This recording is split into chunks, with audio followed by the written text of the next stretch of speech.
नमस्कार दोस्तों, आपका अपने YouTube चैनल पर हार्दिक स्वागत है। आज हम बात करते हैं व्यक्तित्व का तीसरा उपागम। पिछले वीडियो में हमने 2 उपागमों पर अध्ययन किया। आज हम बात करेंगे मनोगतिक उपागम की, जो 3rd नंबर का उपागम है। इसमें हम अध्ययन करेंगे मनोविश्लेषण सिद्धांत की। मनोविश्लेषण सिद्धांत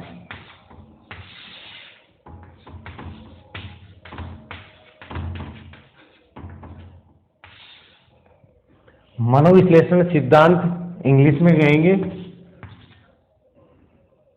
साइको एनालिसिस थ्योरी।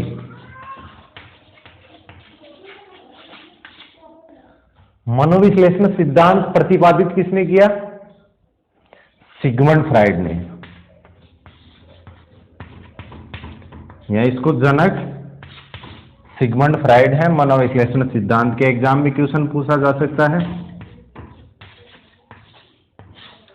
कि मनोविश्लेषण सिद्धांत के जनक कौन है या प्रतिपादक कौन है, तो बात करते हैं सिगमंड फ्राइड।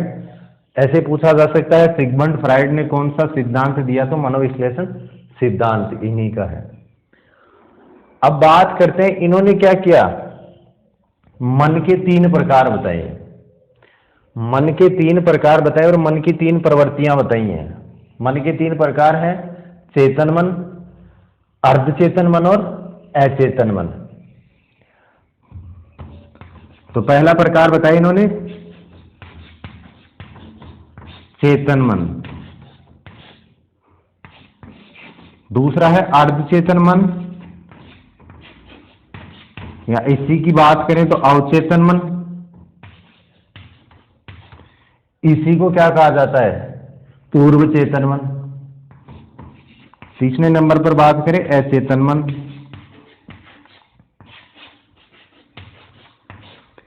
इंग्लिश में इसको कहा जाता है कॉन्शियस माइंड।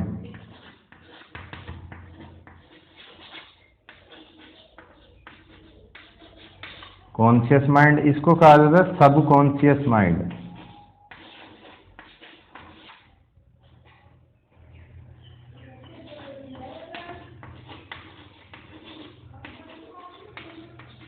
और अचेतन मन की बात करें, इसको कहा जाता है अनकॉन्शियस माइंड।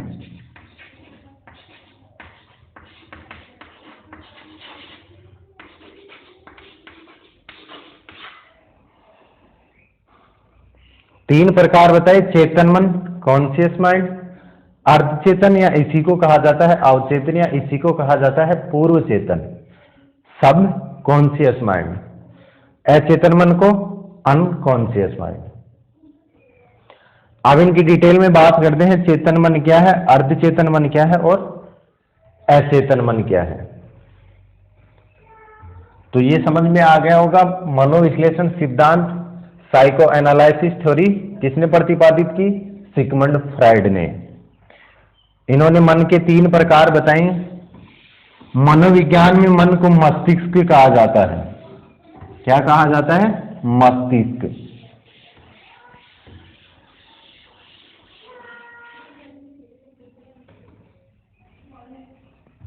तो पहला है चेतन मन,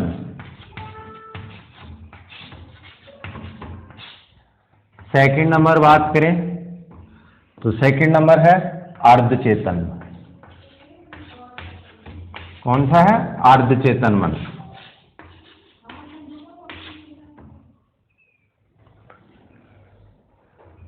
और थर्ड बात करें, थर्ड यहां लिख देता हूं,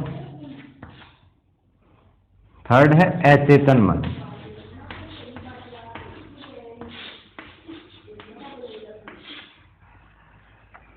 अब चेतन मन क्या है? सिगमंड फ्राइड ने इनकी तुलना किससे की है? एक पानी में तैरते हुए बर्फ के टुकड़े से। मन की तुलना किससे की है? पानी में तैरते हुए बर्फ के टुकड़े से। और इन्होंने बताया है कि कौन सा मन कितना होता है, मतलब व्यक्ति में। तो चेतन मन की बात करते हैं तो वो क्या कहते हैं? 1/10, मतलब 10 हिस्सों में से 1 भाग चेतन अवस्था में रहता है। अचेतन मन में बात करते हैं तो कहते हैं 9/10 भाग, मतलब 10 में से 9 भाग अचेतन मन में रहते हैं। चेतन मन क्या है? यह आदर्शवाद पर आधारित है, सामाजिकता पर आधारित है। अचेतन मन की बात करें तो इसमें तो क्या है, दमित इच्छाएं होती हैं। कौन सी इच्छाएं? दमित इच्छाएं, जो व्यक्ति को क्या है, कुसमायोजन की ओर ले जा सकती है। तो पहला इसमें दमित इच्छाएं। सेकंड नंबर बात करें तो मन का क्या है, सबसे बड़ा भाग है, मन का सबसे बड़ा भाग।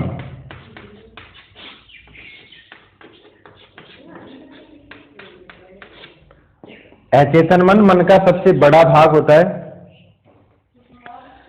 इसमें क्या है, तार्किकता का अभाव रहता है, अनैतिकता होती है। क्या है? तार्किकता का अभाव रहता है। अब बात करें चेतन मन, तो चेतन मन में क्या है, यह आदर्शवाद पर आधारित है, आदर्शवाद पर आधारित है।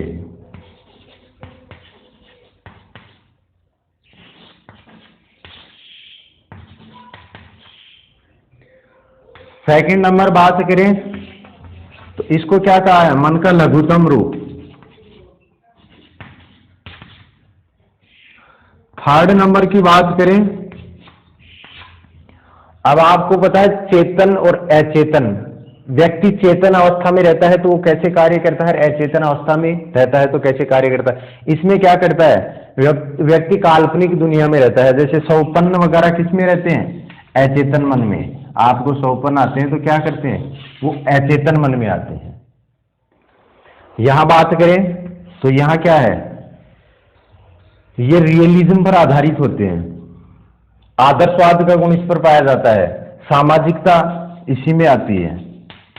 व्यक्ति क्या करता है, आदर्श गुण उसमें होंगे, वो चेतन अवस्था में कार्य करता है, अच्छे बुरे का उसको ज्ञान है, सही गलत का उसको पता है, वो नैतिकता का व्यवहार करने लग जाता है। अर्धचेतन की बात करें तो चेतन और अचेतन के बीच की मध्य की स्थिति क्या है, यह इन दोनों के मध्य का भाग है। मन का छोटा भाग इसी को कहा है।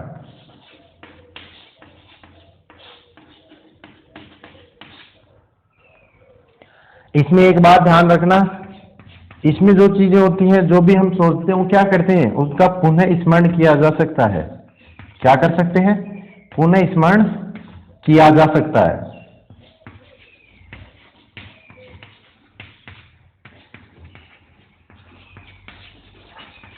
अचेतन मन में बात करें तो इनमें क्या होता है, पुनः स्मरण नहीं किया जा सकता है, पुनः स्मरण नहीं किया जाएगा। यहां अगर थोड़ा प्रयास किया जाए, अर्ध चेतन मन की बात करें तो थोड़ा प्रयास करने पर क्या है, हम उस स्थिति में पहुंच सकते हैं चेतन मन में। अगर थोड़ा प्रयास किया जाए,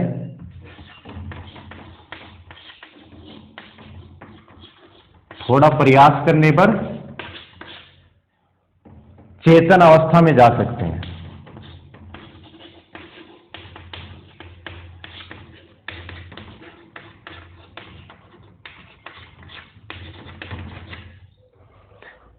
तो यहां से समझिए चेतन मन 1/10 भाग होता है, 10वां भाग, मतलब 10 भागों में एक भाग चेतन अवस्था में रहता है। बात करें अचेतन मन की तो अनकॉन्शियस माइंड कितना है, 10 में से 9/9 भाग, मतलब 9 भाग किसमें है, अचेतन मन के हैं। तो सबसे बड़ा भाग कौन सा हुआ, मन का, अचेतन मन। दमित इच्छाएं रहती है इसमें, ये क्या करता है, मन का सबसे बड़ा भाग है, तार्किकता का अभाव और पुनः स्मरण। इसमें क्या होता है, पुनः स्मरण नहीं होता है, क्योंकि ये तो काल्पनिक है। सौपन्न, हमको जो सौपन्न आते हैं वो किस मन में आते हैं, अचेतन मन में। चेतन मन की बात करते हैं तो ये क्या है, आदर्शवाद पर या सामाजिकता पर आधारित है। यह मन का क्या है, लघुतम रूप है। अर्ध चेतन की बात करें तो इन दोनों के चेतन और अचेतन मन का क्या है, मध्य का भाग है, छोटा भाग है मन का। थोड़ा प्रयास जब हम अर्धचेतन में होते हैं, तो थोड़ा प्रयास करें तो चेतन अवस्था में जा सकते हैं हम। तो यहां तक आपको क्लियर है चेतन मन क्या है, अचेतन मन क्या है और अर्धचेतन मन क्या है। अचेतन मन में ध्यान रखना जो सौपन्न वगैरह आते हैं वो किस में आते हैं, अचेतन मन में। अचेतन मन उन दमित इच्छाओं, दमित इच्छाएं क्या है, जो व्यक्ति की पूर्ति नहीं की जा सकती हैं, वो क्या है, दमित इच्छाएं। जिन्हें, जैसे एक बालक, छोटा बालक होता है, वो क्या करता है, हर चीज को क्या करता है, जो उसको पसंद है उसको तत्काल करने की प्रवृत्ति रखता है, और अचेतन मन भी वही कहता है। इसमें जो इच्छाएं होती हैं उनको क्या करता है, ये तत्काल पाने की इच्छा रखता है कि ये सब इच्छाएं क्या है, पूर्ति हो जाए। अचेतन मन आगे हम अध्ययन करेंगे लिबिडो, लिबिडो पर आधारित है। अब लिबिडो क्या है, यह मनुष्य के व्यवहार को क्या करने वाला है, निर्धारित करने वाली क्या है, लैंगिक ऊर्जा। लिबिडो है मानव व्यवहार को निर्देशित करने वाली लैंगिक ऊर्जा को लिबिडो कहा है सिगमंड फ्राइड ने, जो इसमें अचेतन मन में काम प्रवृत्ति की इच्छाएं होती हैं। अब बात करते हैं हम, इन्होंने 3 प्रवृत्ति बताई हैं। पहली है इड, दूसरी बात करें ईगो, और थर्ड है सुपर ईगो।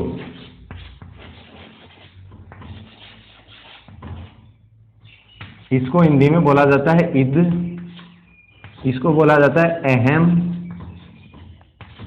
और ये है पराहम।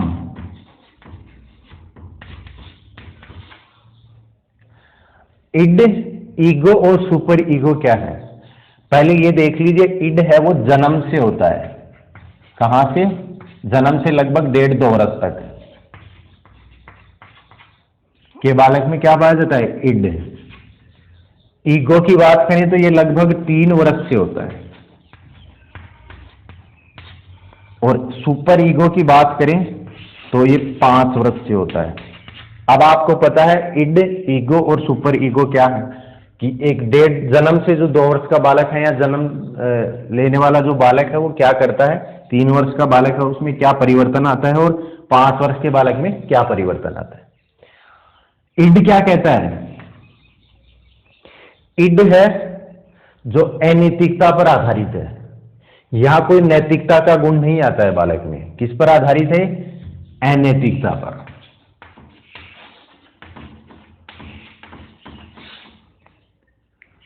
सेकंड नंबर बात करें इसमें तो ये क्या कहता है, अनैतिकता पर आधारित है। इसमें कोई सामाजिक कार्य नहीं होता है, क्योंकि 2 वर्ष का बालक है, उसको क्या पता है कि क्या है क्या नहीं है। इसमें कोई आदर्शवाद का गुण नहीं आता है। इड में छीन लो की भावना ज्यादा आती है, किसी भी चीज को क्या करो, छीन लो। मतलब अगर जो चीज चाहते हैं, ये क्या करता है, मतलब अपने मन की इच्छा पूर्ति करने के लिए कुछ भी करो, अपने मन की इच्छाएं पूरी करनी।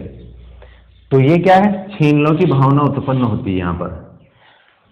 आपको पता है कि जब छोटा बालक होता है तो उस बालक के पास अगर खिलौना देते हैं हम, अगर उससे छीन लेते हैं तो वो क्या करता है, जैसे तैसे करके भी क्या करता है, उसको वो खिलौना चाहिए, चाहे वो कैसे भी पा सके उसको, चाहे वो चोरी करें उसमें, चाहे छीने उसको, कैसे भी करें, लेकिन क्या भावना क्या रहती है उसकी, कि मेरे को ये खिलौना चाहिए। और जब तक खिलौना नहीं मिलता है तब तक क्या करता है, वो तनाव में रहता है।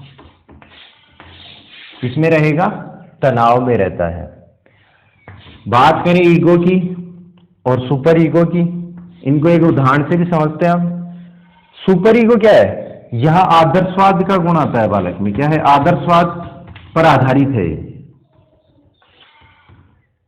किस पर आधारित है, आदर्शवाद पर।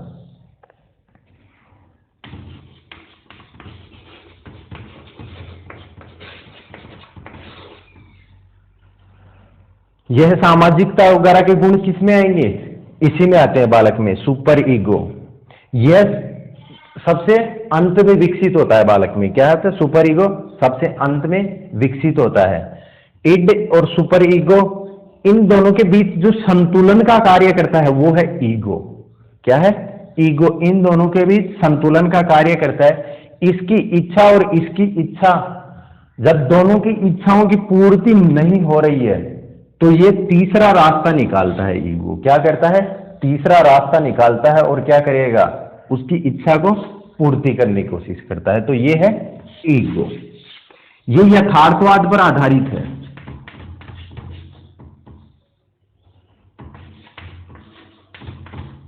रियलिज्म पर।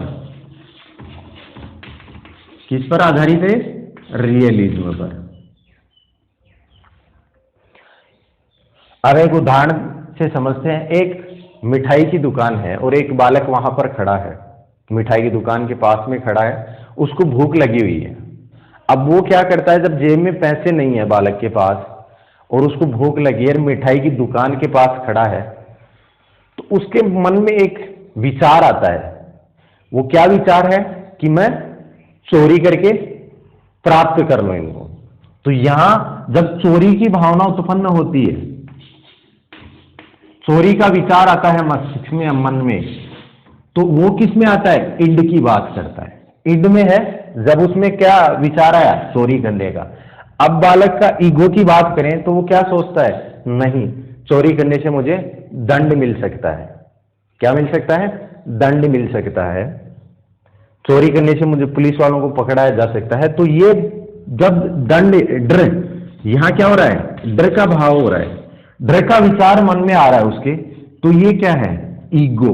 अब सुपर ईगो की बात करें तो बालक क्या सोचता है? नहीं, चोरी करना पाप है। क्या है?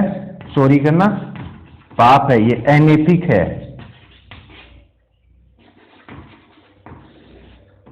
तो इसमें क्या है? नैतिकता का भाव आ जाता है, तार्किक तर्क वितर्क करता है बालक। तो जब सुपर ईगो की बात करें तो पाप है, अनैतिक है, ऐसी भावनाएं उसके, ऐसे विचार आने लग जाते हैं बालक में। तो वो क्या है? Super ego. जैसे दूसरा उदाहरण, मान लो एक बालक क्या करता है, ईगो कहता है उसका कि 240 की स्पीड में क्या करें? बाइक चलाएं। ईगो तो कहता है 240 की स्पीड में बाइक चलाएं। पर जब सुपर ईगो की बात करते हैं तो सुपर ईगो क्या कहता है? नहीं, ये मौत का कारण बन सकती है। क्या कहता है? मौत का कारण बन सकती है। जब इसकी इच्छा भी पूर्ति नहीं हो रही है, इड की भी, और सुपर ईगो की इच्छा भी पूर्ति नहीं हो रही है, तब ईगो क्या कहता है? ईगो कहता है कि आप बाइक भी चलाइए, मतलब इड की इच्छा भी पूर्ति कीजिए 240 वाली, और इसकी मौत तक भी मत पहुंचे। तो ये क्या कहता है कि जहां ट्रैफिक नहीं है, खुली जगह है, वहां चलते हैं हाईवे पर, वहां बाइक 240 की स्पीड में चलाकर तय करते हैं। लेकिन ये रियल नहीं है, आप रियल में मत चला के देखना। तो ईगो कहता है ये। तो ईगो क्या करता है? इन दोनों में संतुलन स्थापित करता है, इन दोनों के मध्य क्या करता है? एक बैलेंस बनाता है, संतुलन स्थापित करता है। तो यहां तक आपको समझ में आया इड क्या है, ईगो क्या है, सुपर ईगो क्या है। ईगो इन दोनों के मध्य का संतुलन है, जो क्या करता है? यथार्थवाद, रियलिज्म पर आधारित है। और ये क्या है? अनैतिकता और छीन लो भावना, तनाव, चोरी, सब इसमें आते हैं इड में। क्योंकि एक छोटा बालक है, वो क्या समझता नहीं है इन चीजों को, ये अबोधात्मक है। कौन सा है? अबोधात्मक, क्योंकि यहां बोध नहीं होता है। और यहां क्या हो जाता है? बोध हो जाता है बालक को हर चीज का, ये बोधात्मक है। तो यहां तक आपको समझ में आ गया। नेक्स्ट अब बात करेंगे हम, जो इनका ही सिगमंड फ्राइड का लिबिडो पर आधारित एक सिद्धांत है कि लिबिडो क्या है? लैंगिक ऊर्जा। और लैंगिक ऊर्जा के आधार पर एक सिद्धांत प्रस्तुत किया है इन्होंने, साइकोसेक्सुअल डेवलपमेंट, जो है मनोविश्लेषण, मनोलैंगिक विकास का सिद्धांत। उसके बारे में चर्चा करेंगे। उसकी 5 अवस्थाएं, उन 5 अवस्थाओं का भी अध्ययन करेंगे हम। तो धन्यवाद दोस्तों, आज के लिए इतना ही।